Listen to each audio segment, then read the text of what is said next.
car flavour, we thought it'd be a good idea to catch up at this point with all that's new and exciting in the world of the hot hatchback.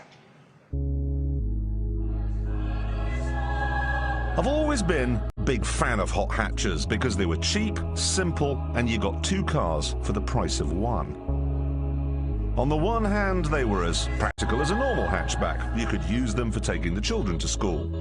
But then, thanks to their big engines, you could drive home like your trousers were on fire.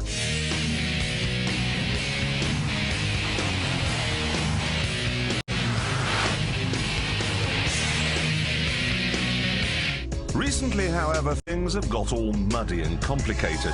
This Volkswagen Golf R32 costs £22,000, so it's not cheap. And it's not simple either. Quite apart from the safety and emission stuff that all cars have to have these days, I've got traction control, CD change control, climate control, and heated seats, which of course are hemorrhoid control. All very nice. But luxuries like this add weight. So much, in fact, that this car weighs exactly twice as much as the original Golf GTI from 25 years ago. So, to move around at anything more than a trot, it needed twice the engine. And that's what it's got. The original had 1.6 litres. This has 3.2.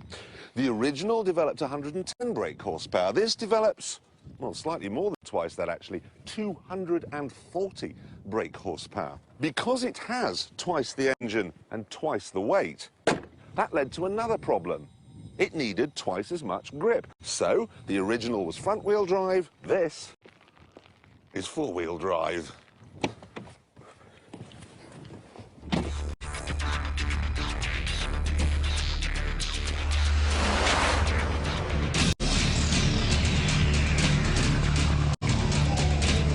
So you're probably imagining at this point I'm going to say it's twice the car. Well, it's twice as substantial, that's for sure. It's twice as luxurious, it's twice as well made, it's twice as quiet, and bearing in mind the original didn't have power steering, it's twice as easy to drive. But it doesn't have the spirit of the original Golf. It's less fun somehow. It's like the new Mini. A better car than the original, but not as important.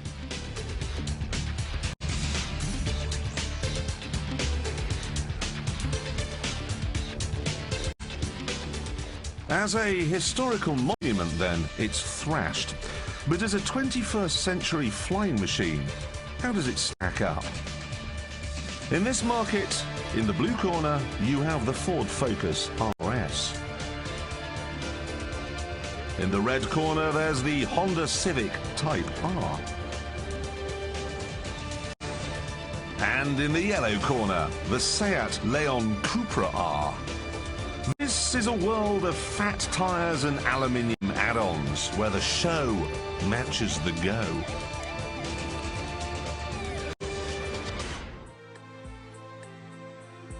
The Golf tries to compete. It has two exhausts, for instance, and lowered suspension and big wheels, but I don't know, somehow it looks like the nominated driver at a New Year's Eve party.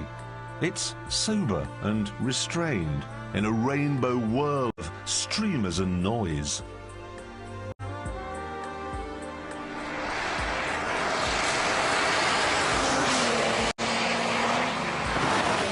Sure, the R32 is very, very fast. 0 to 60 takes 6 seconds. The top speed is 153. But I suspect it's more of a long-distance cruiser than a B-road barnstormer.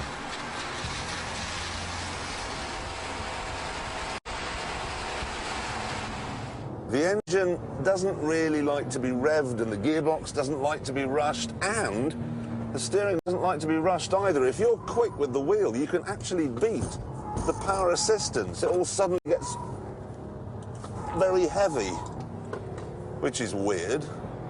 And those of you of a tail slide disposition are going to be disappointed as well, because it really won't play ball, no matter what you do.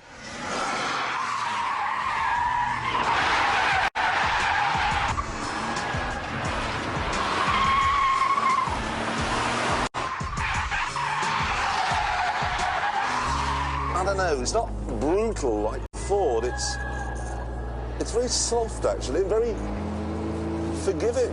Think of it more in terms of being a long-term companion rather than a fiery one-night stand. So there we are. The oldest hot hatch of them all is acting its age. You know what? I feel as though I've grown up with the Golf. I was 17 when the Golf GTI came out. We've matured together so that now we're... Fatter? Fatter, yes, but wiser. A wise head on a fat body. More importantly, how does it compare with the obvious direct competitor, the Ford Focus RS? Well, we're men, OK? So we have to quantify that. Therefore, engage Stig Drive. The Ford Focus RS came here a few weeks ago and was 4 seconds faster around our track than a Subaru Impreza. And here it is again, blitzing the track. What's the time? What's the time? Here's the line, 1 minute and 32 seconds.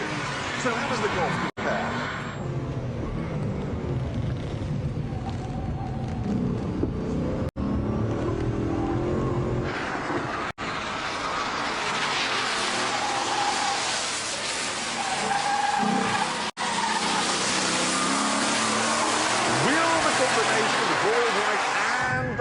Match the Ford's front diff.